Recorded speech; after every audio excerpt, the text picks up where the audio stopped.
Good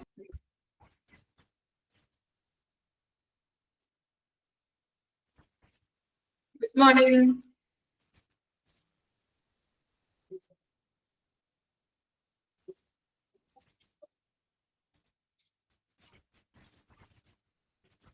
Okay.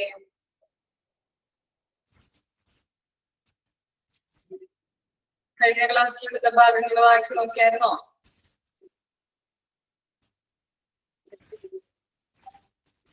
വായിച്ചോ? വായിച്ചു. Okay. ഇനി ഒരു മാസം കൂടി കഴിയുമ്പോൾ നമ്മുടെ സെക്കൻഡ് മൊഡ്യൂൾ കംപ്ലീറ്റ് ആവും. അത് കഴിയുമ്പോൾ നിങ്ങൾക്ക് എക്സാം ഒക്കെ ഉണ്ടാവും കേട്ടോ. ഇപ്പോഴേ തുടങ്ങി പഠിച്ചു തുടങ്ങാം. പഠിച്ചുകൊണ്ടിരിക്കുന്നത് ഓരോ ഭാഗങ്ങള് പഠിച്ചു തുടങ്ങാം. റിവിഷൻ ഒക്കെ സ്റ്റാർട്ട് ചെയ്യാം കേട്ടോ. ഓക്കെ. മെയ് കംപ്ലീറ്റ് ആകുമ്പോ ഓരോ ജൂൺ ഫസ്റ്റ് വീക്ക് ഒക്കെ തുടങ്ങി ഞങ്ങൾ കംപ്ലീറ്റ് ആക്കും ക്വസ്റ്റ്യൻസ്. ഓക്കെ. അതോടുകൂടി അത് കഴിഞ്ഞിട്ടുണ്ടെങ്കിൽ നിങ്ങൾക്ക് എക്സാം ഉണ്ടാവും. പേജ് നമ്പർ ഒന്ന് പറഞ്ഞെടുത്തേ. ഓക്കെ. പേജ് നമ്പർ 38 കേട്ടോ. 38. ഓക്കെ, സ്റ്റാർട്ട് ചെയ്യാം. അപ്പോ നമ്മൾ പഠിച്ചത് ഡയഗ്നോസ്റ്റിക് ഏരിയ, അതിന്റെ പ്രത്യേകതകളൊക്കെയാണ്. രോഗനിർണയ ഏരിയയുടെ പ്രത്യേകതകൾ എങ്ങനെയായിരിക്കണം എന്നുള്ളതൊക്കെയാണ് നമ്മൾ പഠിച്ചത്, കുറച്ച് പോയിന്റ്സ് ആയിട്ട്. മോഡൽ എക്സാം എന്ന് പറഞ്ഞാല് മൊഡ്യൂൾ എക്സാം ഉണ്ടാവും, ഫസ്റ്റും സെക്കൻഡും. അതിന്റെ മൊഡ്യൂൾ എക്സാം ആയിരിക്കും ഉണ്ടാകുന്നത്. ഒരുവിധം കംപ്ലീറ്റ് ആവാറായില്ലേ നിങ്ങളുടെ? 2 ചാപ്റ്റർ ഒക്കെ എടുക്കാനുള്ളൂ ഇനി. ഞാൻ എടുക്കുന്നത് കേട്ടോ. ഇനി ഞാൻ എടുക്കുന്നത് നഴ്സിംഗ് അഡ്മിനിസ്ട്രേഷൻ എടുക്കും. അത് കഴിഞ്ഞിട്ട് ബയോമെഡിക്കൽ വേസ്റ്റ് ഉണ്ട്. അതുകൂടി കഴിഞ്ഞാൽ ഞാൻ എടുക്കുന്ന പോർഷൻ കംപ്ലീറ്റ് ആകും. ഇനി 1.5 മിസ് കുറച്ച് പോർഷൻസ് എടുക്കാനുണ്ടല്ലോ. ഓക്കെ. ഒരു മാസം ഉണ്ട് മൊഡ്യൂൾ എക്സാം കഴിഞ്ഞിട്ട് പിന്നെ നിങ്ങൾക്ക് എന്താണ് തേർഡും അതുപോലെ തന്നെ ഫോർത്തും ചാപ്റ്റേഴ്സ് കംപ്ലീറ്റ് ആക്കും. മൊഡ്യൂൾ എക്സാം ഉണ്ടാവും. പിന്നെ ഫൈനലി പബ്ലിക് എക്സാം ഉണ്ടാവും കേട്ടോ. എക്സാം ഉണ്ടാവും ഫസ്റ്റും മൊഡ്യൂൾ കംപ്ലീറ്റ് ആക്കിയതിനു ശേഷം മൊഡ്യൂൾ എക്സാം ഉണ്ടാവും. ഇതാണ് മിസ് പറഞ്ഞത്. അപ്പം നിങ്ങൾ ഇങ്ങനെ ഓരോ ചാപ്റ്റർ വെച്ചിട്ട് ഇങ്ങനെ പഠിക്കാതിരിക്കരുത്. അന്നന്ന് എടുക്കുന്ന ഭാഗങ്ങള് അന്നന്ന് തന്നെ പഠിക്കാം കേട്ടോ. പഠിപ്പിക്കാൻ പറഞ്ഞതല്ല കേട്ടോ മിസ്. അപ്പോ പറഞ്ഞതാണ് ഞങ്ങൾക്ക് ഇപ്പോ ജൂൺ ഫസ്റ്റ് വീക്കില് കംപ്ലീറ്റ് ആക്കാൻ പറഞ്ഞിട്ടുണ്ട്. അത് കഴിയുമ്പോൾ നിങ്ങൾക്ക് എക്സാം തുടങ്ങും. അതിന് മുമ്പ് മിസ് പറഞ്ഞതാണ്, പേടിക്കാൻ പറഞ്ഞതല്ല, പഠിച്ചു തുടങ്ങുക.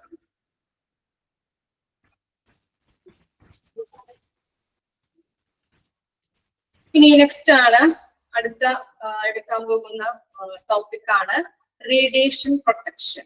ഓക്കെ, നോക്കിക്കോളൂ. Radiation protection also known as radiological protection. ഒന്ന് മാർക്ക് ചെയ്ത് വെച്ചേ. റേഡിയേഷൻ പ്രൊട്ടക്ഷനെ പറയുന്ന മറ്റൊരു പേരാണ് radiological protection. Is defined the international atomic energy agency IAEA expand forms കൊടുക്കാം കേട്ടോ. ഓക്കെ, അപ്പോ IAEA ഡിഫൈൻ ചെയ്തിരിക്കുന്ന റേഡിയേഷൻ പ്രൊട്ടക്ഷൻ അല്ലെങ്കിൽ റേഡിയോളജിക്കൽ പ്രൊട്ടക്ഷനെ കുറിച്ച് IA ഡിഫൈൻ ചെയ്തിരിക്കുന്നത് എങ്ങനെയാണ്? As the protection of people from injurious effect of exposure to ionizing radiation and the means for attaching this. എന്താ പറയുന്നത്? നമ്മൾ പഠിച്ചു അല്ലെ, ഈ റേഡിയോളജിക്കൽ അല്ലെങ്കിൽ റേഡിയന്റ് എനർജി ഓരോ ആളുകളില് നമ്മളിപ്പോ MRI സ്കാൻ അതുപോലെ തന്നെ CT സ്കാൻ ഒക്കെ ചെയ്യുമ്പോൾ റേഡിയേഷൻ കിരണങ്ങൾ പുറത്തേക്ക് പോകാനായിട്ട് സാധ്യതയുണ്ട് അല്ലെ. പുറത്തേക്ക് പോകും. അവിടെ നിൽക്കുന്ന, അവിടെ വർക്ക് ചെയ്യുന്ന റേഡിയോളജി ഡിപ്പാർട്ട്മെന്റിൽ വർക്ക് ചെയ്യുന്ന ആളുകൾക്ക് അത് ഏൽക്കാനായിട്ട് സാധ്യതയുണ്ട് ഇല്ലേ? അവിടെ വരുന്ന പേഷ്യൻസിനായാലും അതുപോലെ തന്നെ അവിടെ വർക്ക് ചെയ്യുന്ന സ്റ്റാഫിനും അതിനോട് സമ്പർക്കം പുലർത്താൻ സാധ്യതയുണ്ട് അല്ലെ. എക്സ്പോഷർ എന്ന് പറഞ്ഞാല് സമ്പർക്കം പുലർത്തുക. അപ്പോ അത് ഏൽക്കാനായിട്ട് സാധ്യതയുണ്ട് അല്ലെങ്കിൽ സമ്പർക്കം പുലർത്താനായിട്ട് അതുമായിട്ട് സമ്പർക്കം പുലർത്താനായിട്ട് സാധ്യതയുണ്ട്. അപ്പൊ അതിൽ നിന്നും പ്രൊട്ടക്ഷൻ കൊടുക്കുന്നതിനെയാണ് റേഡിയോളജിക്കൽ പ്രൊട്ടക്ഷൻ അല്ലെങ്കിൽ റേഡിയേഷൻ പ്രൊട്ടക്ഷൻ എന്ന് പറയുന്നത്. ക്ലിയർ ആയോ? റേഡിയേഷൻ പ്രൊട്ടക്ഷൻ എന്ന് പറയുമ്പോൾ ഈ റേഡിയോളജിക്കൽ നമ്മൾ പഠിച്ചു CT സ്കാൻ MRI എക്സ്റേ ഒക്കെ ചെയ്യുമ്പോൾ ഇങ്ങനെയുള്ള റേഡിയേഷനുകള് അവിടെ വരുന്ന പേഷ്യൻസിനായാലും അതുപോലെ തന്നെ അവിടെ വർക്ക് ചെയ്യുന്ന സ്റ്റാഫിനായാലും ഏൽക്കാനായിട്ട് സാധ്യതയുണ്ട്. അപ്പൊ അവർക്ക് അതിൽ നിന്നും പ്രൊട്ടക്ഷൻ കൊടുക്കുന്നതിനെയാണ് റേഡിയോളജിക്കൽ പ്രൊട്ടക്ഷൻ എന്ന് പറയുന്നത്. നെക്സ്റ്റ് ആണ് different types of radiation protection ഉണ്ട്. അതാണ് 3 ആ പോയിന്റിൽ കൊടുത്തിരിക്കുന്നത് കേട്ടോ. 3 നമുക്ക് പഠിക്കാനുള്ളത്. ഫസ്റ്റ് വൺ എന്താണ്? Occupational radiation protection.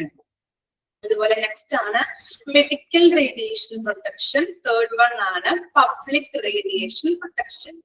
ഇനി ഒക്യുപേഷണൽ റേഡിയേഷൻ പ്രൊട്ടക്ഷൻ എന്ന് പറയുമ്പോൾ ആരുമായിട്ട് ബന്ധപ്പെട്ടതായിരിക്കും?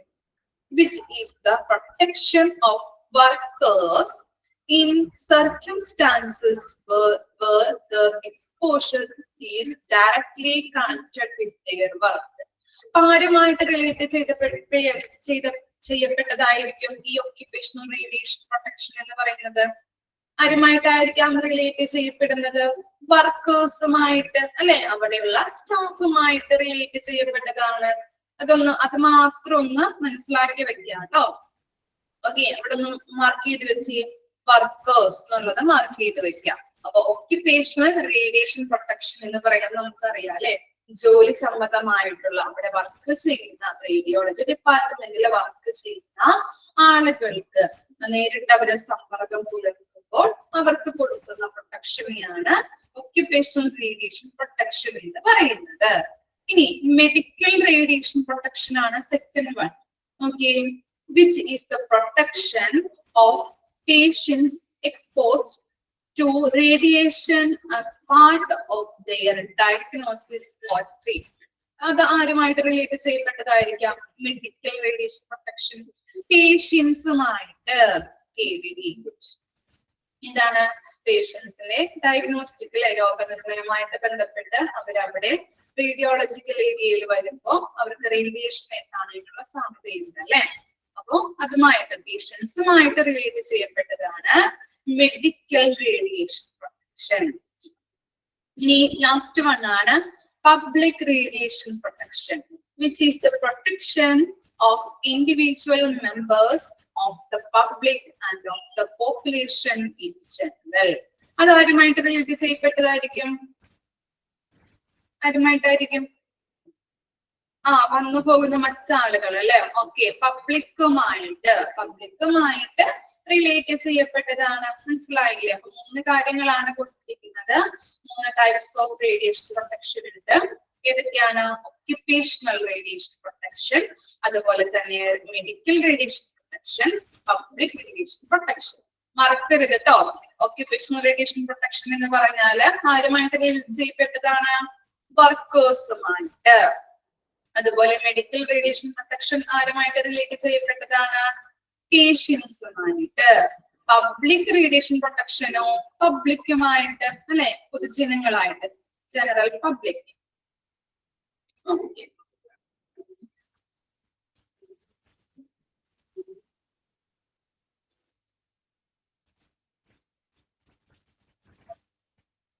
ഇനി നെക്സ്റ്റ് ആണ് measures to be taken for protection. Okay, അപ്പോ എന്താണ്? 3 കാര്യങ്ങളാണ് അവിടെ കൊടുത്തിരിക്കുന്നത്. ഫോർ പേഷ്യൻസ്, ഇവിടെ സ്ക്രീനിൽ തെറ്റുണ്ട് കേട്ടോ.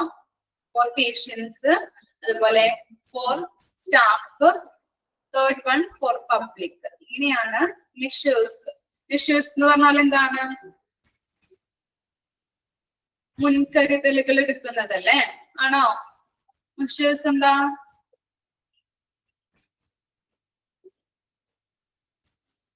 പ്രൊട്ടക്ഷൻ ലഭിക്കുന്നതിനുമായിട്ട് ബന്ധപ്പെട്ട് മുൻകരുതലുകൾ എടുക്കണം അല്ലെ. ഓക്കെ, നോക്കിക്കോളൂ. ഫോർ പേഷ്യൻസ് കേട്ടോ. For patients.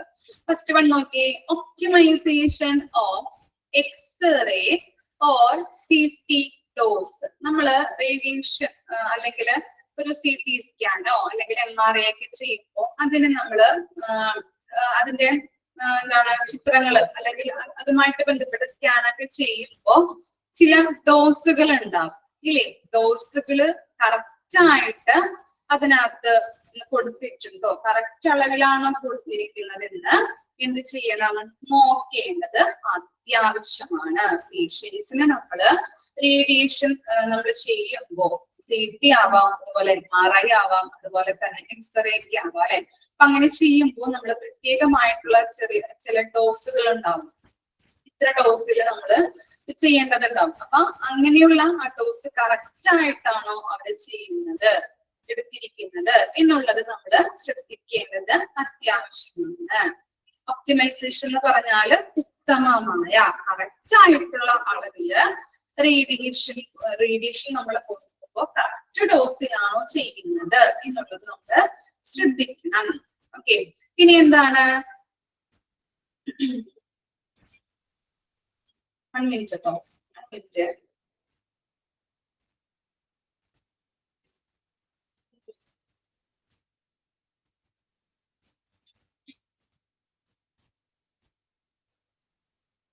ഓക്കെ, ഇനി സെക്കൻഡ് വൺ ആണ് പറയുന്നത് ഷീൽഡിങ് ഓഫ് പേഷ്യന്റ് പാർട്സ്. നമ്മൾ എന്ത് ചെയ്യാറുണ്ട്, എക്സ്റേ അല്ലെങ്കിൽ MRI സ്കാൻ ഒക്കെ ചെയ്യുമ്പോൾ കവചം, ഓക്കെ ഷീൽഡിങ് എന്ന് പറഞ്ഞിട്ടുണ്ടെങ്കിൽ കവചമാണ് അല്ലെ.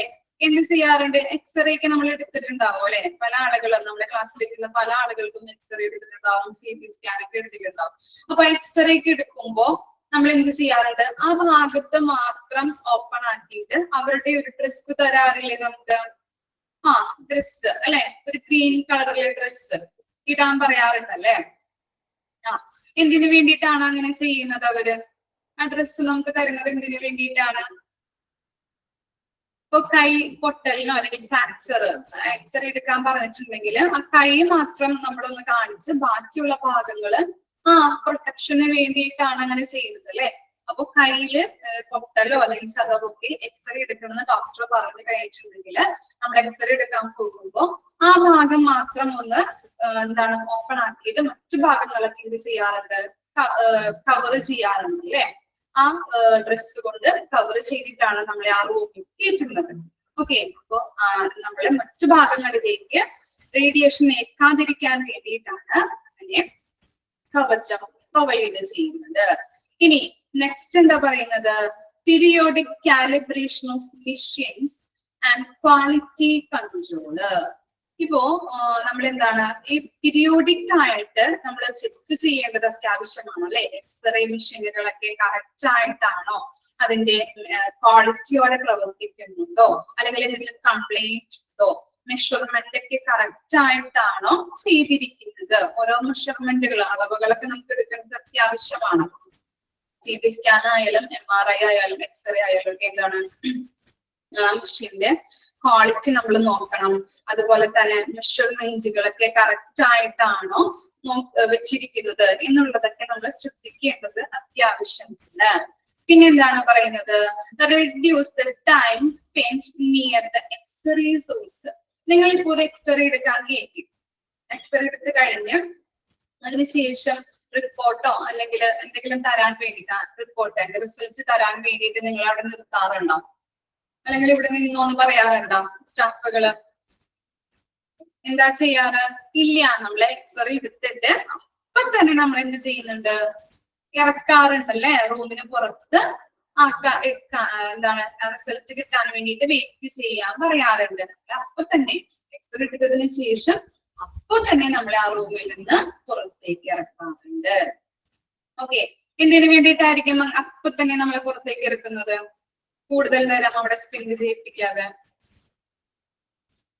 റേഡിയേഷൻ അല്ലെ, റേഡിയേഷൻ ഏൽക്കാൻ സാധ്യതയുണ്ട് അല്ലെ, മറ്റു രോഗികളുടെ റേഡിയേഷൻ ഏൽക്കാൻ സാധ്യതയുണ്ട്. അതുകൊണ്ട് തന്നെയാണ് നമ്മൾ അവിടെ പുറത്തേക്ക് നമ്മൾ പെട്ടെന്ന് തന്നെ ഇറക്കുന്നത്. അപ്പോ എന്താണ് പേഷ്യൻസിന്റെ മുൻകരുതലുകൾ, പേഷ്യൻസുമായിട്ട് ബന്ധപ്പെട്ട മെഷേഴ്സിന്റെ കാര്യങ്ങളാണ് നമ്മളിവിടെ പറഞ്ഞത്. എന്താണ് ഈ CT ഡോസ്, എക്സ്റേ ഡോസ് ഒക്കെ കറക്റ്റ് ആയിട്ടാണോ കൊടുക്കുന്നത് ചെക്ക് ചെയ്യേണ്ടത് അത്യാവശ്യമാണ്. അതുപോലെ തന്നെ അവർക്ക് കവചം അല്ലെ, അവരുടെ ബോഡി മൊത്തം കവർ ചെയ്യാൻ വേണ്ടതായിട്ടുള്ള എന്താണ് ഡ്രസ് അവർക്ക് കൊടുക്കണം. പിന്നെന്താ പറയുന്നത്, മെഷീൻസിന്റെ മെഷർമെന്റ്, മെഷീൻ നല്ല ക്വാളിറ്റിയോടെയാണ് പ്രവർത്തിക്കുന്നത് എന്ന് ശ്രദ്ധിക്കേണ്ടത് അത്യാവശ്യമാണ്. പീരിയോഡിക്കലി അത് ചെക്ക് ചെയ്യണം. പിന്നെ എന്താണ്, എക്സ്റേ എടുത്തതിന് ശേഷം നമ്മളെ പെട്ടെന്ന് തന്നെ രോഗികളെ അവിടെ നിന്ന് പുറത്തിറക്കണം. ഓക്കെ, മനസ്സിലായോ? കൂടുതൽ ടൈം അവിടെ സ്പെൻഡ് ചെയ്യിപ്പിക്കാറില്ല അവര്. ഇനി ഫോർ സ്റ്റാഫിന്റെ മെഷേഴ്സ് എന്തൊക്കെയാണ് നോക്കിയേ. And keep distance 3 meter between mission and control panel. മിഷനും കൺട്രോൾ പാനലും തമ്മിലുള്ള ഡിഫറൻസ് അല്ലെങ്കിൽ ഡിസ്റ്റൻസ് എന്ന് പറയുന്നത് 3 meter ആണ്. ഈ കൺട്രോൾ പാനൽ എന്ന് പറയുമ്പോൾ സ്റ്റാഫുകൾ തന്നെയാണ്. അവിടെ ടെക്നീഷ്യൻസ് ഉണ്ടാവും അല്ലെ, ടെക്നീഷ്യൻ ഒക്കെ സ്റ്റാർട്ട് ചെയ്യാനായിട്ടും അത് സ്റ്റോപ്പ് ചെയ്യാനായിട്ടുള്ള അവിടെയുള്ള സ്റ്റാഫുകൾ ഉണ്ടാവും. അവരെയാണ് നമ്മൾ കൺട്രോൾ പാനൽസ് എന്ന് പറയുന്നത്. അപ്പോ അവരും മിഷനും തമ്മിലൊരു 3 meter ഡിസ്റ്റൻസ് അത്യാവശ്യമാണ്. ഓക്കെ, അവർക്കും എന്താണ് ഈ റേഡിയേഷൻ അയക്കാൻ സാധ്യതയുണ്ട് അല്ലെ, അതുകൊണ്ടാണ് ഈ 3 meter ഡിസ്റ്റൻസ് വേണമെന്ന് പറയുന്നത്.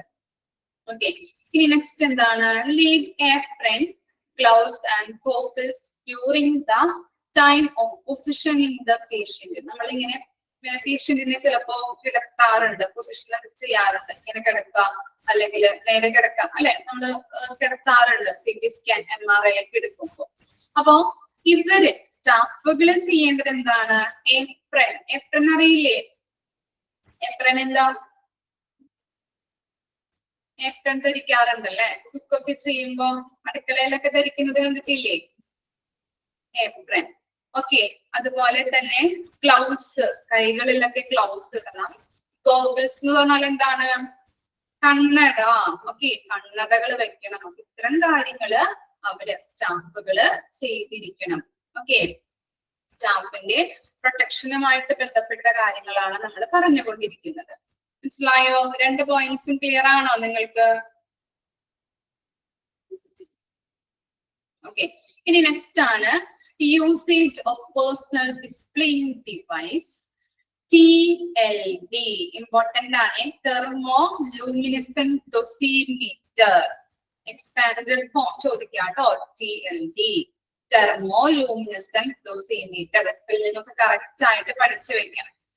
Dosimeter is instrument that measures exposure to ionizing radiation over a given period. Dosimeter എന്ന് പറഞ്ഞാൽ എന്താണ്, ഈ അവിടെ നിൽക്കുന്ന റേഡിയോളജിക്കൽ ഡിപ്പാർട്ട്മെന്റിൽ നിൽക്കുന്ന സ്റ്റാഫുകൾക്ക് എത്രത്തോളം റേഡിയേഷനുമായിട്ട് അവർ സമ്പർക്കം പുലർത്തിയിട്ടുണ്ട് എന്ന് മെഷർ ചെയ്യുന്ന ഒരു ഇൻസ്ട്രുമെന്റ് ആണ് തെർമോലൂമിനസെന്റ് ഡോസിമീറ്റർ എന്ന് പറയുന്നത്. എന്താ ഡോസിമീറ്റർ എന്ന് പറഞ്ഞാല് അവിടെ നിൽക്കുന്ന അല്ലെങ്കിൽ അവിടെ വർക്ക് ചെയ്യുന്ന സ്റ്റാഫുകള് എത്രത്തോളം റേഡിയേഷനുമായിട്ട് സമ്പർക്കം പുലർത്തിയിട്ടുണ്ട്. മനസ്സിലായോ? അത് അളക്കുന്ന, മെഷർ ചെയ്യുന്ന ഇൻസ്ട്രുമെന്റ്, അതിനെയാണ് പറയുന്നത് തെർമോലൂമിനസെന്റ് ഡോസിമീറ്റർ. ഓക്കെ, മനസ്സിലായോ? ആ ഇൻസ്ട്രുമെന്റ് ഉപയോഗിച്ചിട്ട് നമുക്ക് ഈ ആളുകൾക്ക് അല്ലെങ്കിൽ അവിടത്തെയുള്ള സ്റ്റാഫുകള് എത്രത്തോളം റേഡിയേഷനുമായിട്ട് സമ്പർക്കം പുലർത്തിയിട്ടുണ്ടെന്ന് മെഷർ ചെയ്യാനായിട്ട് സാധിക്കും. ഓക്കെ, ഇനി എന്താണ്, monitor radiation exposure every month. ഇനി എന്താ പറയുന്നത്, എല്ലാ മന്തും അല്ലെ, എല്ലാ മന്തും എന്ത് ചെയ്യണം, ആ മെഷീൻസ് കറക്റ്റ് ആയിട്ടാണോ പ്രവർത്തിക്കുന്നത്, ക്വാളിറ്റിയോടെയാണോ പ്രവർത്തിക്കുന്നത്, ആ മെഷീൻസിന് എന്തെങ്കിലും കംപ്ലൈന്റ്സ് ഉണ്ടോ എന്നുള്ളത് ചെക്ക് ചെയ്യണം, മോണിറ്റർ ചെയ്യാം, നിരീക്ഷിക്കണം.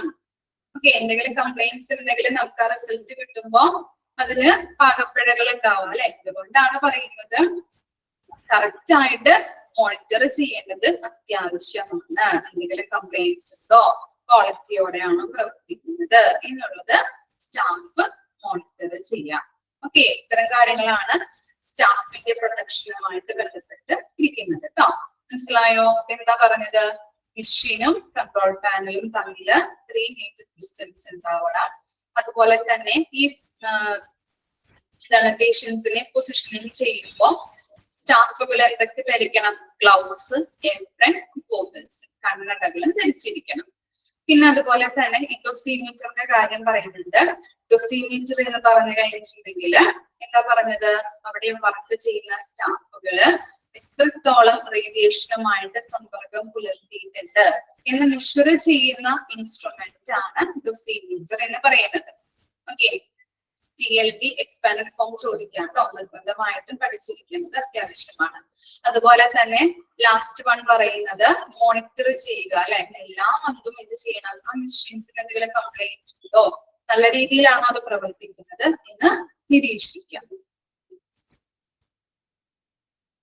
ജസ്റ്റ് ഒന്ന് വായിച്ചു നോക്കി രണ്ട് കാര്യങ്ങളും, പേഷ്യന്റും അതുപോലെ തന്നെ സ്റ്റാഫുകളുടെ കാര്യങ്ങളും ഒക്കെയാണോ, എന്തെങ്കിലും ഡൗട്ട് ഉണ്ടോ വായിച്ചു നോക്കി.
ഓക്കെ, ഇനി നെക്സ്റ്റ് ആണ് for public.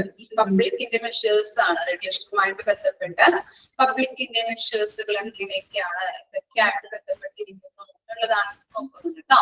For public, first one attain distance from general traffic. നിങ്ങളിപ്പോ ഒരു ഹോസ്പിറ്റലിൽ പോവുകയാണെങ്കിൽ അവിടെ ഏതൊക്കെ ഭാഗത്തായിരിക്കും തിരക്കുകൾ ഉണ്ടാകുന്നത്, നമ്മൾ കയറി ചെല്ലുമ്പോൾ തന്നെ കാണാം അല്ലെ. ഇപ്പൊ മൾട്ടി സ്പെഷ്യാലിറ്റി ഹോസ്പിറ്റലൊക്കെ പോകുമ്പോൾ അവിടെ കയറി ചെല്ലുമ്പോൾ തന്നെ ആളുകൾ ക്യൂ ആയിരിക്കും റിസപ്ഷനിൽ ഇല്ലേ. റിസപ്ഷനിൽ ക്യൂ ഉണ്ടാവും.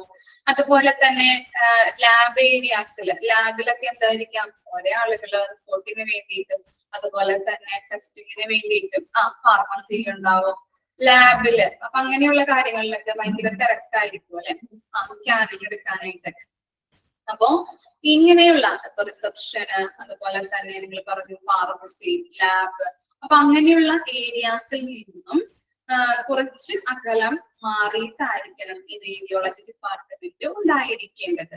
കാരണം എന്താണ്, അവിടേക്ക് കൂടുതൽ ആളുകള് ക്രൗഡ് ആയിരിക്കും അല്ലെ, കൂട്ടമായിരിക്കും. അപ്പൊ അവർക്ക് ഈ റേഡിയേഷൻ ഏൽക്കാനായിട്ട് സാധ്യതയുണ്ട്. അതുകൊണ്ട് തന്നെ ഈ ജനറൽ ട്രാഫിക്കിൽ നിന്നും ഇങ്ങനെയുള്ള ഇങ്ങനെയുള്ള തിരക്കായിട്ടുള്ള ഏരിയാസിൽ നിന്നും മാറി കുറച്ച് ഡിസ്റ്റൻസ് കീപ്പ് ചെയ്തുകൊണ്ട് വേണം ഈ റേഡിയോളജി ഡിപ്പാർട്ട്മെന്റ് സ്ഥാപിക്കാനായിട്ട്. പിന്നെ എന്താണ് യൂസ് വാർണിംഗ് ബോർഡ്സ്. എന്താണ് വാർണിംഗ് ബോർഡ്സ്? വാർണിംഗുകൾ അല്ലെ, അറിയാലോ വാർണിംഗ് ബോർഡ്സ് എന്ന് പറഞ്ഞ പോലെ. അപ്പൊ അങ്ങനെയുള്ള വാർണിംഗ് ബോർഡ്സുകൾ നമ്മൾ സ്ഥാപിച്ചിരിക്കണം. പിന്നെന്താണ് yellow glow signs for radiation area. മഞ്ഞ നിറത്തില് തിളങ്ങുന്ന സൈൻ ബോർഡുകൾ കണ്ടിട്ടുണ്ടോ നിങ്ങള് റേഡിയോളജിക്കൽ ഡിപ്പാർട്ട്മെന്റിന്റെ ഇതില്? മഞ്ഞ നിറത്തില് തിളങ്ങുന്ന സൈൻ ബോർഡുകൾ സ്ഥാപിച്ചിരിക്കണം. ഇനി ലാസ്റ്റ് പോയിന്റ് നോക്കിയേ. It is also needed that warning lights are clearly seen and lit when the X-ray machine behind the leaded door is discharging radiation to prevent unintentional entry into the room without wearing radiation protection. കണ്ടോ നിങ്ങള് മഞ്ഞ നിറത്തിലെ തിളങ്ങുന്ന sign ബോർഡുകൾ അല്ലെ, ഇങ്ങനെയുള്ള ബോർഡുകൾ സ്ഥാപിക്കണം. ഇതിനു വേണ്ടിയിട്ടാണ് ഇപ്പൊ ഒരു എക്സ്റേ എടുക്കാനായിട്ട് ഒരു പേഷ്യന്റിനെ കയറ്റുമ്പോ അതിന്റെ ആ ഡോറിൽ എന്തുണ്ടാവും, ഇങ്ങനെ ഒരു റെഡ് തരത്തിലുള്ള തിളങ്ങുന്ന റെഡ് ലൈറ്റുകൾ ഇങ്ങനെ പോകുന്നുണ്ടാവും അല്ലെ, കണ്ടിട്ടുണ്ടോ? കാണാത്തവര് എക്സ്റേയോ CT സ്കാനൊക്കെ എടുക്കുമ്പോ ഒന്ന് ശ്രദ്ധിക്കാം. കണ്ടിട്ടുണ്ട്. അപ്പൊ എന്തിനു വേണ്ടിയിട്ടാണ് അങ്ങനെ റെഡ് ലൈറ്റ് ഇങ്ങനെ പോകുന്നത്? എന്തിനു വേണ്ടിയിട്ടായിരിക്കാം? പുറത്തുള്ള പബ്ലിക്കിന് അത് മനസ്സിലാവാൻ വേണ്ടിയിട്ട്. അവിടെ ഇപ്പോ എക്സ്റേ എടുക്കുന്നുണ്ട്, അങ്ങോട്ടേക്ക് കയറാൻ പാടില്ല. ചില ആളുകൾ എന്താണ് പെട്ടെന്ന് ആ വാതിൽ തുറന്ന് കയറി കഴിഞ്ഞിട്ടുണ്ടെങ്കിൽ അവര് ഇപ്പോ ഡ്രസ്സുകൾ വെയർ ചെയ്തിട്ടുണ്ടാവില്ല, കണ്ണട വെച്ചിട്ടുണ്ടാവില്ല, ഗ്ലൗസ് ഒന്നും ഇട്ടിട്ടുണ്ടാവില്ല അല്ലെ. അതുകൊണ്ട് തന്നെ അവർക്കത് മനസ്സിലാവാൻ വേണ്ടിയിട്ടാണ്. അത് പെട്ടെന്ന് ആ ഡോറ് തുറന്ന് ഏതെങ്കിലും ഒരാള് ചിലപ്പോ പാസ് ചെയ്യുന്ന ആളായിരിക്കാം, അറിയാതെ കയറി കഴിഞ്ഞിട്ടുണ്ടെങ്കിൽ അയാൾക്ക് റേഡിയേഷൻ അയക്കാൻ സാധ്യതയുണ്ട്. അതുകൊണ്ടാണ് ഇങ്ങനെ റെഡ് ലൈറ്റ് ഇങ്ങനെ എന്താണ് അകത്ത് എക്സ്റേ എടുക്കുന്ന സമയത്ത് പുറത്ത് ആ ഡോറിന്റെ മുൻപിൽ ഇങ്ങനെ റെഡ് ലൈറ്റ് തിളങ്ങി ഇങ്ങനെ പോകുന്നത്. ഇനി എക്സ്റേ എടുത്തതിന് ശേഷം എന്തായി പോകും ആ റെഡ് ലൈറ്റ്? ശ്രദ്ധിച്ചിട്ടുണ്ടോ? എക്സ്റേ എടുത്തുകൊണ്ടിരിക്കുമ്പോ റെഡ് ലൈറ്റ് ഓൺ ആവും അല്ലെ. പിന്നീട് അത് റെഡ് ലൈറ്റ് ഓഫ് ആവും. Okay, green light, red light of ആവും അല്ലെ. അപ്പൊ എന്താണ് നമുക്ക് മനസ്സിലാക്കാൻ പറ്റും? എക്സ്റേ എടുത്ത് കഴിഞ്ഞു എന്നുള്ളത് ഐഡന്റിഫൈ ചെയ്യാൻ പറ്റും. അങ്ങനെയുള്ള വാണിംഗ് ലൈറ്റ്സുകളും എന്ത് ചെയ്യണം? സ്ഥാപിച്ചിരിക്കണം. ഓക്കെ, ഇത്തരം കാര്യങ്ങളാണ് എന്ത് ഫോർ പബ്ലിക്കില് പറയുന്നത്. ജസ്റ്റ് ഒരു ചെറിയൊരു പോർഷനും കൂടിയുള്ളൂ. ഇതോടുകൂടി നമ്മുടെ റേഡിയോളജി അതുപോലെ തന്നെ ഇമേജിംഗ് സർവീസ് കംപ്ലീറ്റ് ആണ് കേട്ടോ. ഓക്കെ, നമുക്ക് നോക്കാം. ഇനി administration must make sure the following. Administration check ചെയ്യേണ്ട കാര്യങ്ങളാണ് താഴെ കൊടുത്തിരിക്കുന്നത്. എന്താണ്?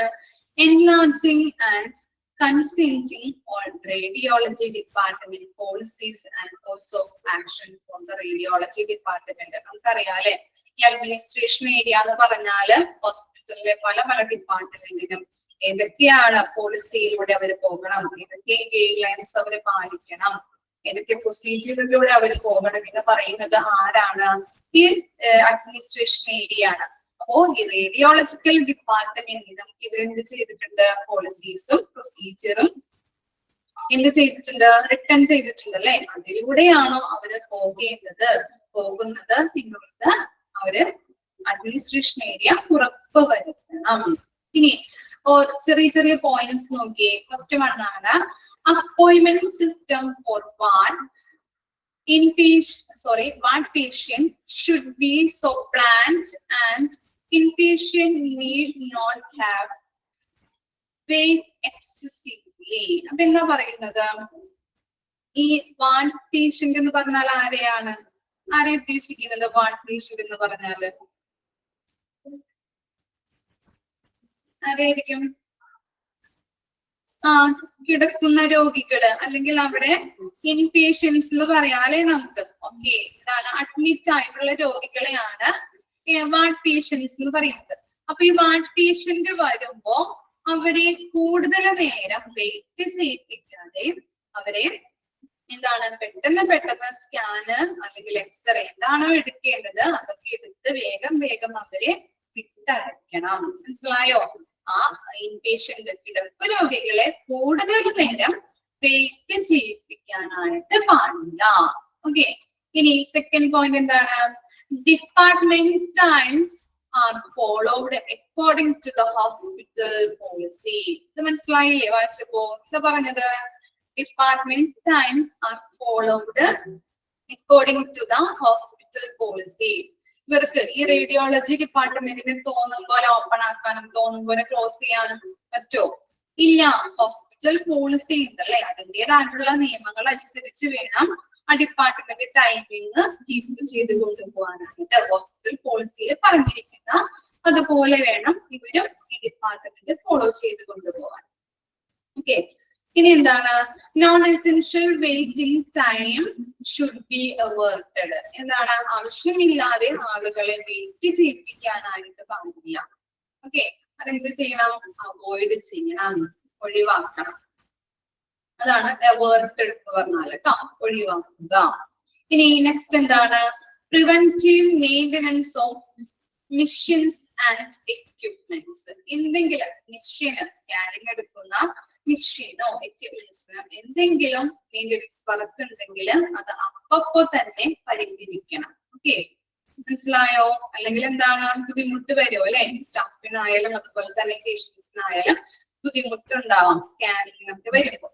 അതുകൊണ്ടാണ് പറയുന്നത് മെഷീൻസിന് എന്തെങ്കിലും അറ്റകുറ്റപ്പണികളൊക്കെ ഉണ്ടെങ്കിൽ അതെന്ത് ചെയ്യണം, പ്രിവെന്റ് ചെയ്ത് കളയാൻ, അത് നോക്കി അപ്പൊ തന്നെ പരിഹരിക്കണം. ഇനി എന്താണ്, the radiology department must maintain the effective working relationship with the medical staff, the administration and other hospital department and services.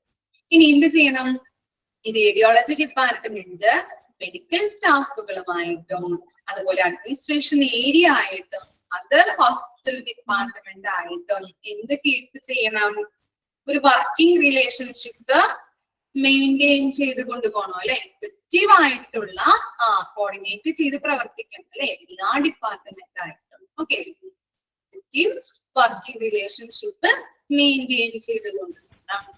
ഇനി എന്താണ്, assessment of quality and exactness of radiology service. നമ്മൾ റേഡിയോളജി സ്കാൻ ചെയ്യുന്നതുമായിട്ട് ബന്ധപ്പെട്ടും അതിന്റെ reporting ആയിട്ട് ബന്ധപ്പെട്ടും ക്വാളിറ്റികള്, അതുപോലെ അതിന്റെ exactness എന്ന് പറഞ്ഞാൽ എന്താണ്, സൂക്ഷ്മത അല്ലെ. അപ്പൊ അങ്ങനെയുള്ള കാര്യങ്ങള് നല്ല രീതിയിൽ വിലയിരുത്തുക. അസസ്മെന്റ് എന്ന് പറഞ്ഞാൽ എന്താണ്, വിലയിരുത്തുക. ക്വാളിറ്റിയും എക്സാക്ട്നെസ്സും വിലയിരുത്തുക. ഇനി എന്താണ്, all the reports are to be signed by radiologist. Radiologist എന്ത് ചെയ്യണം, എന്താണ് അദ്ദേഹത്തിന്റെ ഡ്യൂട്ടി എന്ന് പറഞ്ഞാല് റിപ്പോർട്ടുകള് സൈൻ ചെയ്യാം. ഓക്കെ, അതൊക്കെ കറക്റ്റ് ആയിട്ട് അവര് കൈകാര്യം ചെയ്യുന്നുണ്ടോ അല്ലെങ്കിൽ നടത്തുന്നുണ്ടോ എന്നുള്ളത് അഡ്മിനിസ്ട്രേഷൻ നോക്കേണ്ടത് അത്യാവശ്യമാണ്. ഇനി നെക്സ്റ്റ് പോയിന്റ് നോക്കിയേ, there should be well trained and registered radiographers. At least one should be available on call all time. എന്താ പറയുന്നത്, ഈ റേഡിയോഗ്രാഫേഴ്സ് എന്ന് പറഞ്ഞാല് ടെക്നിക്കൽ സ്പെഷ്യലിസ്റ്റുകളാണ്. അപ്പൊ അവരെന്ത് ചെയ്യണം, വെൽ ട്രെയിൻഡ് ആയിട്ടുള്ള ആളുകളാണ് അല്ലെ. ഇവര് എന്തെങ്കിലും ആവശ്യത്തിന് എന്തെങ്കിലും നമുക്ക് ബന്ധപ്പെടാൻ വേണ്ടിയിട്ട് വിളിച്ചു കഴിഞ്ഞിട്ടുണ്ടെങ്കിൽ അവിടെ അവൈലബിൾ ആയിരിക്കണം. മനസ്സിലായോ? ആ റേഡിയോളജി ഡിപ്പാർട്ട്മെന്റിൽ അവര് അവൈലബിൾ ആയിരിക്കണം. എല്ലാ ടൈമും ഓൾ ടൈമും അവര് അവൈലബിൾ ആയിരിക്കണം. ഇനി എന്താണ് ലാസ്റ്റ് പോയിന്റ് നോക്കിയത്, standards and regulations of Atomic Energy Regulatory Board and the Division of Radiological Protection, Bava Atomic Research Center should be clung to. എന്താ പറയുന്നത്, ഈ മൂന്ന് പേരെ നമുക്ക് പരിചയമുണ്ടല്ലേ, ഓർമ്മയുണ്ടാ നമ്മൾ പഠിച്ചത് കഴിഞ്ഞ ക്ലാസ്സിലൊക്കെ? ഓർമ്മയുണ്ട്. ഓക്കെ, സന്തോഷം. അറ്റോമിക് എനർജി റെഗുലേറ്ററി ബോർഡ്, അതുപോലെ തന്നെ റേഡിയോളജിക്കൽ പ്രൊട്ടക്ഷൻ, ബാവ അറ്റോമിക് റിസർച്ച് സെന്റേഴ്സ്. ഈ മൂന്ന് പേരും പറയുന്ന സ്റ്റാൻഡേർഡ്സുകളും റെഗുലേഷൻസും അനുസരിച്ചാണോ റേഡിയോളജി ഡിപ്പാർട്ട്മെന്റ് പ്രവർത്തിക്കുന്നത് എന്നുള്ളത് അഡ്മിനിസ്ട്രേഷൻ ഏരിയ ഉറപ്പുവരുത്തണം. മനസ്സിലായോ? ഇങ്ങനെ ഡൗട്ട് ഉണ്ടോ? പോയിന്റില് ഈ മൂന്ന് പേര് പറയുന്ന കാര്യങ്ങൾ അനുസരിച്ചിട്ടാണോ ഈ റേഡിയോളജി ഡിപ്പാർട്ട്മെന്റ് പ്രവർത്തിക്കുന്നതെന്ന് അഡ്മിനിസ്ട്രേഷൻ ഏരിയ ഉറപ്പുവരുത്തുക. അതാണ് ആ ലാസ്റ്റ് പോയിന്റിൽ പറഞ്ഞത്. ഓക്കെ, വായിച്ചു നോക്കി. അഡ്മിനിസ്ട്രേഷൻ ഏരിയ ഉറപ്പുവരുത്തേണ്ട കാര്യങ്ങൾ ജസ്റ്റ് ഒന്ന് വായിച്ചേ. എന്തെങ്കിലും ഡൗട്ട് ഉണ്ടെങ്കിൽ ചോദിച്ചോളൂ കേട്ടോ.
ഓക്കെ ആണോ?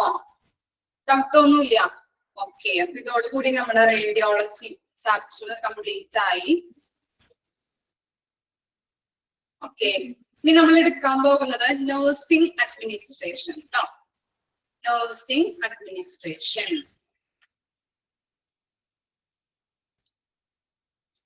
പേജ് നമ്പർ ഒന്ന് പറയൂ കേട്ടോ.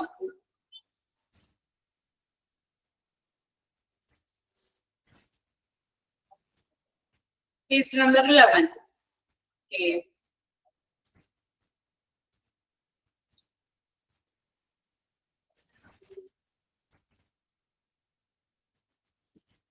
ഫസ്റ്റ് 2 പേജുകൾ ഇത്തിരി ടഫാണ്. ടഫ് എന്ന് പറഞ്ഞാൽ നമുക്ക് ഇത്തിരി ബോറടിക്കും കേട്ടോ. തിയറി ബേസ്ഡ് ആണ്. പിന്നീട് നഴ്സുമാരുടെ റെസ്പോൺസിബിലിറ്റി, ഹൈറാർക്കി ഒക്കെ വരുന്നുണ്ട്. അപ്പൊ അവരുടെ ഓരോ നഴ്സിംഗ് ഡയറക്ടർ അതിന്റെ ഡ്യൂട്ടീസ് ആൻഡ് റെസ്പോൺസിബിലിറ്റീസ് പഠിക്കാനുണ്ട്. അതുപോലെ ഓരോരുത്തരുടെയും ഡ്യൂട്ടീസ് ആൻഡ് റെസ്പോൺസിബിലിറ്റീസ് ഒക്കെ പഠിക്കാനുണ്ട്. അതൊക്കെ ഇത്തിരി എളുപ്പമാണ്, കുഴപ്പമൊന്നുമില്ല. പിന്നെ അങ്ങോട്ടും ഇങ്ങോട്ടും മാറിപ്പോയിരുന്നു മാത്രം. അത് ചോദിക്കാറുണ്ട് കേട്ടോ, ഇമ്പോർട്ടന്റ് ആണ്. അപ്പൊ ഡ്യൂട്ടീസ് റെസ്പോൺസിബിലിറ്റീസ് നിർബന്ധമായിട്ടും എല്ലാവരുടെയും പഠിച്ചു വരിക കേട്ടോ. ഓക്കെ, ഇപ്പൊ ഫസ്റ്റ് 2 പേജുകൾ ഇത്തിരി നമുക്ക് തിയറി ബേസ്ഡ് ആയതുകൊണ്ട് കുഴപ്പമില്ല. എന്നാലും ബാക്കി പറഞ്ഞു തരാം. എന്നിരുന്നാൽ കൂടി ഇത്തിരി ബോറിംഗ് ആണ്. ഓക്കെ, സ്റ്റാർട്ട് ചെയ്യാം. അപ്പോ ഇൻട്രൊഡക്ഷൻ നോക്കിയേ. സെക്കൻഡ് ചാപ്റ്റർ, സെക്കൻഡ് മൊഡ്യൂളിലെ സെക്കൻഡ് ചാപ്റ്റർ ആണ്. Page number 11, nursing administration. Introduction നോക്കിക്കോളൂ കേട്ടോ. Nursing is a profession that offers service which benefits the health and wellbeing of people. ഇപ്പൊ എന്താണ് നഴ്സിംഗ് എന്ന് പറഞ്ഞാൽ? ഒരു പ്രൊഫഷൻ ആണ് അല്ലെ. എന്തിനു വേണ്ടിയിട്ടാണ് നഴ്സിംഗ് വരുന്നത്? അല്ലെങ്കിൽ നഴ്സിംഗ് ഓഫർ ചെയ്യുന്ന കാര്യങ്ങൾ എന്തൊക്കെയാണ്? അവിടെ വരുന്ന രോഗികളുടെ ഹെൽത്ത് പരമായിട്ടും അതുപോലെ തന്നെ വെൽബീയിങ്, സൗഖ്യത്തിനും വേണ്ടിയിട്ടാണ് അവര് സർവീസ് ചെയ്യുന്നത് അല്ലെ. പേഷ്യൻസിനെ ഹെൽപ്പ് ചെയ്യുന്നു, പേഷ്യൻസിനെ കെയർ ചെയ്യുന്നു. ഓക്കെ, അതാണ് നഴ്സിംഗ് എന്നത് കൊണ്ട് അർത്ഥമാക്കുന്നത്. നഴ്സിംഗ് എന്ന് പറഞ്ഞാൽ ഒരു പ്രൊഫഷൻ ആണ്. അതുപോലെ തന്നെ അവിടെ വരുന്ന രോഗികളെ ഹെൽപ്പ് ചെയ്യുക, രോഗികളെ നോക്കുക, രോഗിക്ക് വേണ്ട കാര്യങ്ങൾ ചെയ്തു കൊടുക്കുക എന്നുള്ള കാര്യമാണ് അവർ ചെയ്യുന്ന സർവീസ് എന്ന് പറയുന്നത്. Nursing administration is a leadership position. Nursing administration എന്ന് പറഞ്ഞാല് ഒരു ലീഡർഷിപ്പ് പൊസിഷൻ ആണ്. നമുക്കറിയാം അല്ലെ, ഇപ്പൊ ഒരു ഹോസ്പിറ്റൽ ആണെങ്കിൽ നഴ്സുമാരില്ലാതെ നമുക്ക് ചിന്തിക്കാൻ പറ്റില്ല അല്ലെ. അവരാണ് ഒരു പ്രധാനപ്പെട്ട ഘടകങ്ങൾ എന്ന് പറയുന്നത് അല്ലെ. നഴ്സുമാരില്ലെങ്കിൽ എന്താണ് അവിടുത്തെ പ്രവർത്തനങ്ങളൊക്കെ നടക്കുവോ? ഇല്ലേ? ഇല്ല. അവരാണ് എല്ലാ പ്രവർത്തനങ്ങളും നടത്തുന്നത്, രോഗികളെ കെയർ ചെയ്യുന്നത്. ഒരു പ്രധാനപ്പെട്ട ഭാഗമാണ്, ഒരു പ്രധാനപ്പെട്ട ഇമ്പോർട്ടന്റ് എലമെന്റ് ആണെന്ന് പറയാൻ പറ്റുമല്ലേ നമുക്ക് ഹോസ്പിറ്റലിന്റെ. Okay, nursing administration is a leadership position in the specific health care environment. Health care എൻവയോൺമെന്റിനെയാണ്, ഹെൽത്ത് കെയറിനെ സംബന്ധിച്ചിടത്തോളം നഴ്സിംഗ് അഡ്മിനിസ്ട്രേഷൻ എന്ന് പറഞ്ഞാൽ ഒരു ലീഡർഷിപ്പ് പൊസിഷൻ തന്നെയാണ്.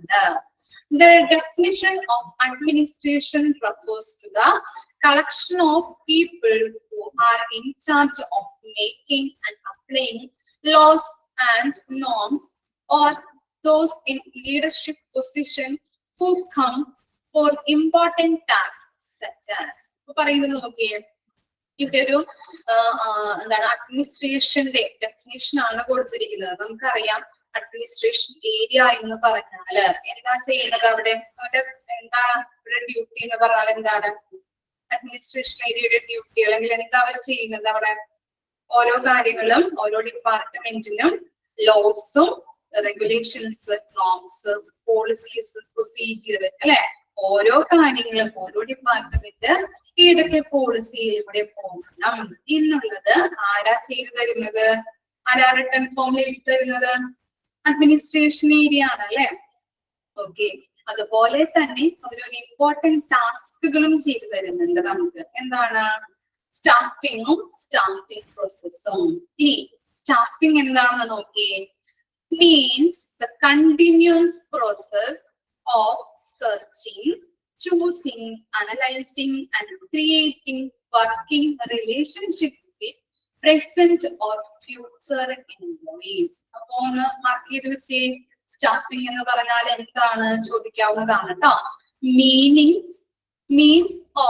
means the continuous process of searching, choosing, analyzing, and creating working relationship with present and future employees. ഇന്ന് ചെയ്യുന്നുണ്ട് staffing എന്ന് പറഞ്ഞാൽ തുടർന്നു കൊണ്ടിരിക്കുന്ന ഒരു പ്രോസസ് ആണ് അല്ലെ. ഏതൊരു ഓർഗനൈസേഷൻ, ഹോസ്പിറ്റലിൽ മാത്രമല്ല, ഏതൊരു ഓർഗനൈസേഷൻ തുടങ്ങിയിട്ടുണ്ടെങ്കിലും അവിടെ എന്താണ് സ്റ്റാഫിംഗ് അത്യാവശ്യമാണ്. ചിലവര് ജോലിയിൽ നിന്ന് പോകാം. അപ്പൊ അവിടെ എന്താണ് നമ്മൾ സെലക്ട് ചെയ്ത് എടുക്കേണ്ടത് അത്യാവശ്യമാണ് ആ പൊസിഷനിലേക്ക്.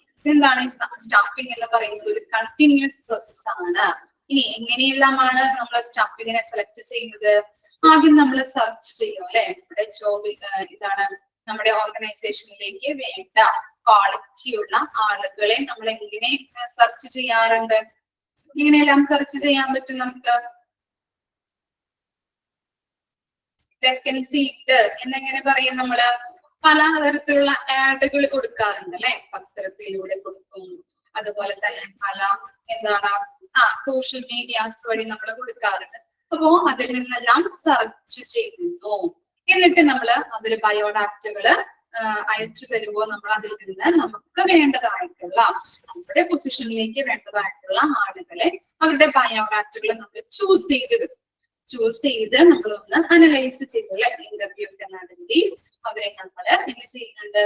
നമ്മുടെ വർക്കിംഗ് കണ്ടീഷനിലേക്ക് ക്യാപ്പബിൾ ആയിട്ടുള്ള ആളുകളെ നമ്മൾ എന്ത് ചെയ്തെടുക്കുന്നു? സെലക്ട് ചെയ്തെടുക്കുന്നു. മനസ്സിലായോ? ഫ്യൂച്ചറിലേക്കും, ഇപ്പോഴത്തെയും അതുപോലെ തന്നെ ഫ്യൂച്ചറിലേക്കുള്ള ആളുകളെ നമ്മൾ എന്ത് ചെയ്തെടുക്കുന്നു? നല്ല രീതിയിലുള്ള വർക്കിംഗ് കണ്ടീഷൻ പ്രൊവൈഡ് ചെയ്ത് അവരെ സെലക്ട് ചെയ്തെടുക്കുന്നു. ക്ലിയർ ആയോ? സ്റ്റാഫിംഗ് എന്ന് പറഞ്ഞാല് ആദ്യം എന്താണ്? സെർച്ച് ചെയ്യുന്നത്. പേപ്പറിലൂടെയൊക്കെ ആഡുകൾ കൊടുത്ത് സെർച്ച് ചെയ്യുന്നു. നമുക്ക് ഇഷ്ടമുള്ള ആളുകളെ, നമ്മുടെ ക്വാളിറ്റി, നമ്മുടെ പൊസിഷനിലേക്ക് യോജിച്ച ആളുകളെ ചൂസ് ചെയ്യുന്നു. ഇന്റർവ്യൂ നടത്തി അവരെ സെലക്ട് ചെയ്യുന്നു. ഓക്കെ. ഇനി എന്താണ്? Staffing process involves man power planning to have the right person in the right position. Staffing process എന്ന് പറഞ്ഞാൽ എന്താണ്? റൈറ്റ് പേഴ്സണെ റൈറ്റ് പൊസിഷനിലേക്ക് തിരഞ്ഞെടുക്കുന്നു. എങ്ങനെയെല്ലാം തിരഞ്ഞെടുക്കാം? ഇന്റർവ്യൂസ് നടത്തിയാണ് അല്ലെ. പേപ്പറിലൂടെ നമ്മൾ എന്ത് ചെയ്യുന്നുണ്ട്? സെർച്ച് ചെയ്ത് ബയോഡാറ്റകൾ ചൂസ് ചെയ്തുകൊണ്ട് ഇന്റർവ്യൂ നടത്തി നമ്മൾക്ക് ഇഷ്ടമുള്ള ആളെ, അല്ലെങ്കിൽ ക്വാളിറ്റി ഉള്ള ആളുകളാണ് തോന്നി കഴിഞ്ഞിട്ടുണ്ടെങ്കിൽ ആ പൊസിഷനിലേക്ക്, റൈറ്റ് പൊസിഷനിലേക്ക് റൈറ്റ് പേഴ്സണെ തിരഞ്ഞെടുക്കുന്നു. അതിനെയാണ് സ്റ്റാഫിംഗ് പ്രോസസ് എന്ന് പറയുന്നത്. ഇനി നോക്കി എക്സ്പീരിയൻസ് നോക്കിയിട്ട് നമ്മൾ ചെയ്യാറുണ്ട്. Very good. ഇനി that means staffing process consists of identifying the type and amount of nursing care needed by the patient and selecting an appointed person from the obtainable applicant. ഇനി എന്താ പറയുന്നത്? ഇവിടെ നമ്മള് നഴ്സിംഗ് അഡ്മിനിസ്ട്രേഷനില് നമ്മള് എന്താണ്, എങ്ങനെയെല്ലാമാണ് സ്റ്റാഫുകളെ സെലക്ട് ചെയ്യുന്നത്? പേഷ്യന്റിന്റെ type അല്ലെ, ടൈപ്പും എത്രത്തോളം, എത്ര എമൗണ്ടിലാണ് നഴ്സിംഗ് കെയർ കൊടുക്കേണ്ടത് എന്നതിനനുസരിച്ച് ഒരു രോഗിയുടെ സ്വഭാവവും നേച്ചറും അതുപോലെ തന്നെ അവർക്ക് എത്രത്തോളമാണ്, എത്ര അളവിലാണ് നഴ്സിംഗ് കെയർ കൊടുക്കേണ്ടത് എന്നുള്ളത് നോക്കിയിട്ടാണ് നമ്മളെ ആളുകളെ, സ്റ്റാഫ് നഴ്സുകളൊക്കെ സെലക്ട് ചെയ്തെടുക്കുന്നത്. മനസ്സിലായോ? അവിടെ വരുന്ന, ഹോസ്പിറ്റലിൽ വരുന്ന രോഗികളുടെ നേച്ചറും അതുപോലെ തന്നെ എത്രത്തോളം അളവിൽ അവർക്ക് നഴ്സിംഗ് കെയർ കൊടുക്കേണ്ടത് എന്നുള്ളത് നോക്കിയിട്ട് വേണം ആളുകളെ സെലക്ട് ചെയ്യാനായിട്ട്. മനസ്സിലായില്ലേ?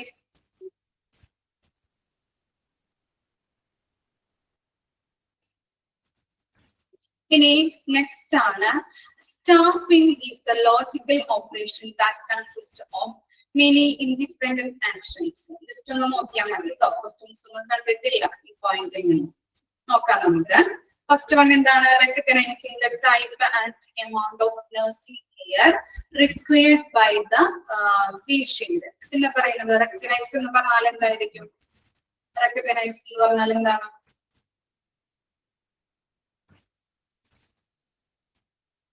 എന്താണ് റെക്കഗ്നൈസിംഗ് എന്ന് പറഞ്ഞാല്? ഐഡന്റിഫൈ അല്ലെ, തിരിച്ചറിയുക. വെരി ഗുഡ്, തിരിച്ചറിയുക. ഓക്കെ, റെക്കഗ്നൈസ് മീൻസ് തിരിച്ചറിയുക. ഇപ്പൊ എന്ത് ചെയ്യണം നമ്മള്? ഒരു രോഗിയുടെ ആവശ്യമനുസരിച്ച് ഏത് ടൈപ്പ് നേഴ്സിംഗ് കെയർ വേണമെന്ന് തിരിച്ചറിയണം. ഫസ്റ്റ് പോയിന്റ് ആണ് പറയുന്നത്.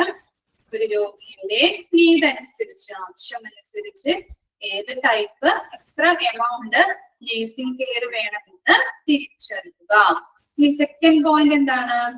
Selecting and appointing employees from the available applicant. എന്താണ്? അതനുസരിച്ചിട്ട് അനുയോജ്യമായിട്ടുള്ള ആളുകളെ സെലക്ട് ചെയ്യുകയും അപ്പോയിന്റ്മെന്റ് ചെയ്യുകയും ചെയ്യുക. മനസ്സിലായോ? ഒരു രോഗിയുടെ എമൗണ്ട് എത്രത്തോളം, അവരുടെ ആവശ്യമനുസരിച്ച് എത്രത്തോളം നേഴ്സിംഗ് കെയർ കൊടുക്കണം എന്നതിനനുസരിച്ചിട്ട് നമുക്ക് എന്ത് ചെയ്യണം? അവരെ തിരിച്ചറിയണം. ആദ്യം പറയുന്നത് റെക്കഗ്നൈസ് ചെയ്യുക അല്ലെ. ഒരു രോഗിയുടെ ആവശ്യമനുസരിച്ച് എത്ര ടൈപ്പ്, എത്ര എമൗണ്ട് നേഴ്സിംഗ് കെയർ കൊടുക്കണം എന്നുള്ളത് തിരിച്ചറിയുക. ഇനി സെക്കൻഡ് പോയിന്റ് എന്താണ്? അതിനനുസരിച്ചിട്ട് ആളുകളെ സെലക്ട് ചെയ്യുകയും അപ്പോയിന്റ്മെന്റ് ചെയ്യുകയും വേണം. മനസ്സിലായോ? ഓക്കെ, ഇനി നെക്സ്റ്റ് ആണ് aims of nursing administration contact on 3 basic elements. 3 കാര്യങ്ങളാണ് അവിടെ കൊടുത്തിരിക്കുന്നത് കേട്ടോ. aims of nursing administration. aims ആണ് ഏതൊക്കെയാണ്? First one, high quality of nursing care service. എന്താണ് നിങ്ങൾക്ക് അറിയാലോ? നല്ല രീതിയിൽ ഹൈ ക്വാളിറ്റി, നല്ല ഗുണനിലവാരത്തോട് കൂടിയിട്ട് വരുന്ന പേഷ്യൻസിന് നഴ്സിംഗ് കെയർ സർവീസ് പ്രൊവൈഡ് ചെയ്യുക, കെയർ കൊടുക്കുക. ഇനി എന്താണ് second point? The structured but flexible, stimulating environment with job satisfaction as well as chance to develop their knowledge and skill. എന്താ പറയുന്നത്? ഈ എന്താണ് അവിടെ വർക്ക് ചെയ്യുന്ന സ്റ്റാഫിന് എന്ത് നമ്മൾ പ്രൊവൈഡ് ചെയ്യണം? എന്താ പ്രൊവൈഡ് ചെയ്യേണ്ടത്? ഫ്ലെക്സിബിൾ ആയിട്ടുള്ള എന്താണ് ഓരോ വർക്കേഴ്സിന് നമ്മൾ എന്താ പ്രൊവൈഡ് ചെയ്യേണ്ടത്? ജോബ് സാറ്റിസ്ഫാക്ഷൻ അല്ലെ, സംതൃപ്തരാക്കണം. അവരുടെ വർക്കില് നല്ലൊരു വർക്കിംഗ് എൻവയോൺമെന്റ്, ഫ്ലെക്സിബിൾ ആയിട്ടുള്ള വർക്കിംഗ് എൻവയോൺമെന്റ് അവർക്ക് പ്രൊവൈഡ് ചെയ്ത് കൊടുക്കണം. ഫസ്റ്റ് തന്നെ അവർക്ക് നല്ല രീതിയിലുള്ള ഒരു വർക്കിംഗ് എൻവയോൺമെന്റ് പ്രൊവൈഡ് ചെയ്ത് കൊടുക്കുക. അപ്പൊ എന്താവും? അവരുടെ ജോബിൽ അവര് സംതൃപ്തരാകൂലേ? ആവോ? അവര് സാറ്റിസ്ഫൈഡ് ആവോലോ? ഓക്കെ. ഇനി സാറ്റിസ്ഫൈഡ് ആയി കഴിഞ്ഞതിന് ശേഷം അവർക്ക് എന്ത് ചെയ്യാൻ പറ്റും? അവരുടെ നോളജും സ്കിൽസും ഡെവലപ്പ് ചെയ്തെടുക്കാൻ പറ്റും അല്ലെ? ഇല്ലേ? ഓക്കെ, അതാണ് ആ സെക്കൻഡ് പോയിന്റിൽ പറയുന്നത്. ആദ്യമേ തന്നെ അവർക്ക് നല്ല രീതിയിലുള്ള ഒരു വർക്കിംഗ് എൻവയോൺമെന്റ് പ്രൊവൈഡ് ചെയ്യുമ്പോൾ അവരുടെ ജോബിൽ അവർ സാറ്റിസ്ഫൈഡ് ആയിരിക്കും. ഇനി അതിനുശേഷം സാറ്റിസ്ഫൈഡ് ആയി കഴിഞ്ഞിട്ടുണ്ടെങ്കിൽ അവരുടെ നോളജും സ്കില്ലും ഡെവലപ്പ് ചെയ്തെടുക്കാനായിട്ട് സാധിക്കുന്നുണ്ട്. എന്താണ് തേർഡ് പോയിന്റ് നോക്കി? A management process causing an efficient and effective pattern of nursing care service in the most frugal manner. Frugal എന്ന് പറഞ്ഞാൽ ലളിതമായ. ഓക്കെ, അപ്പൊ മാനേജ്മെന്റ് പ്രോസസ് എന്ന് പറഞ്ഞാല് നല്ല രീതിയിൽ എഫിഷ്യന്റ് ആയിട്ടും ഇഫക്റ്റീവ് ആയിട്ടും നഴ്സിംഗ് കെയർ പ്രൊവൈഡ് ചെയ്യുന്നു അല്ലെ? ഓക്കെ, അപ്പൊ മാനേജ്മെന്റ് പ്രോസസ് അല്ലെങ്കിൽ മാനേജ് ചെയ്യുന്നത്, ഹോസ്പിറ്റൽ മാനേജ് ചെയ്യുന്നത് ആരായിരിക്കും? നല്ല രീതിയിൽ മാനേജ് ചെയ്യുന്നത്, ചെയ്ത് കൊണ്ടുപോകുന്നത് ആരായിരിക്കും? പറയാൻ പറ്റോ? വെരി ഗുഡ്, അഡ്മിനിസ്ട്രേഷൻ ഏരിയ ആണ് അല്ലെ? ഓരോ കാര്യങ്ങളും, ഓരോ പോളിസീസും പ്രൊസീജിയേഴ്സും ഇന്ന ഡിപ്പാർട്ട്മെന്റ് ഇന്ന പോളിസിയിലൂടെ പ്രവർത്തിക്കണം അല്ലെങ്കിൽ പോകണം എന്ന് പറയുന്നത്, അല്ലെങ്കിൽ അവരാണ് എല്ലാ കാര്യങ്ങളും മാനേജ് ചെയ്യുന്നത്.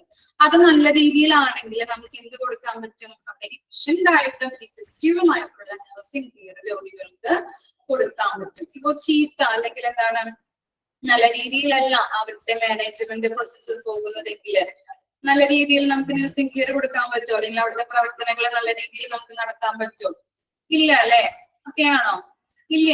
അതുകൊണ്ട് തന്നെയാണ് ഇവിടെ പറയുന്നത് നല്ല രീതിയിലുള്ള ഒരു മാനേജ്മെന്റ് പ്രോസസ് ആണെങ്കിൽ, നല്ല രീതിയിലുള്ള ഒരു അഡ്മിനിസ്ട്രേഷൻ ഏരിയ ആണ് നമ്മുടെ ഹോസ്പിറ്റലിൽ ഉള്ളതെങ്കിൽ എഫിഷ്യന്റ് ആയിട്ടും എഫക്റ്റീവ് ആയിട്ടും അവിടെ വരുന്ന രോഗികൾക്ക് നഴ്സിംഗ് കെയർ പ്രൊവൈഡ് ചെയ്യാൻ പറ്റും. ഓക്കെ, ക്ലിയർ ആയോ? വായിച്ചു നോക്കിയേ, വായിച്ചു നോക്കിയേ. ഇൻട്രൊഡക്ഷൻ തൊട്ടൊന്ന് ജസ്റ്റ് ഒന്ന് വായിക്കാം കേട്ടോ.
ക്ലിയർ ആണ്? ഓക്കെ, അപ്പൊ ജസ്റ്റ് ഒന്ന് മാർക്ക് ചെയ്ത് വെക്കാം കേട്ടോ. Nursing administration is a leadership position. ആ വരി ഒന്ന് മാർക്ക് ചെയ്ത് വെക്കാം, ആ ലൈൻ ഒന്ന് മാർക്ക് ചെയ്ത് വെക്കാം കേട്ടോ. Nursing administration is a leadership position in a specific healthcare environment.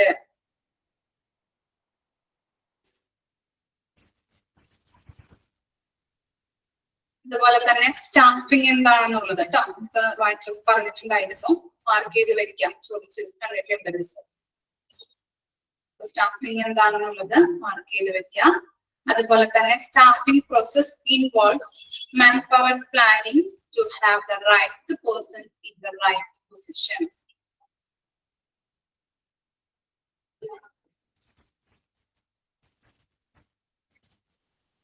Okay, അതുപോലെ തന്നെ എയിംസ് നമ്മൾ പറഞ്ഞ 3 കാര്യങ്ങൾ ഏതൊക്കെയാണെന്ന് ഓർത്ത് വെക്കാം കേട്ടോ.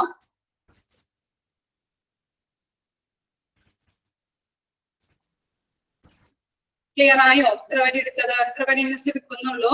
ക്ലിയർ ആണോ? എയിംസ് വരെ എന്തെങ്കിലും ഡൗട്ട് ആർക്കെങ്കിലും ഉണ്ടോ? ഇല്ല, ക്ലിയർ ആണ്. എത്ര വരെയും നെക്സ്റ്റ് ക്ലാസ്സിൽ നാളെ വരുമ്പോ വായിച്ച് മനസ്സിലാക്കിയിട്ട് വരാം കേട്ടോ. Okay, thank you.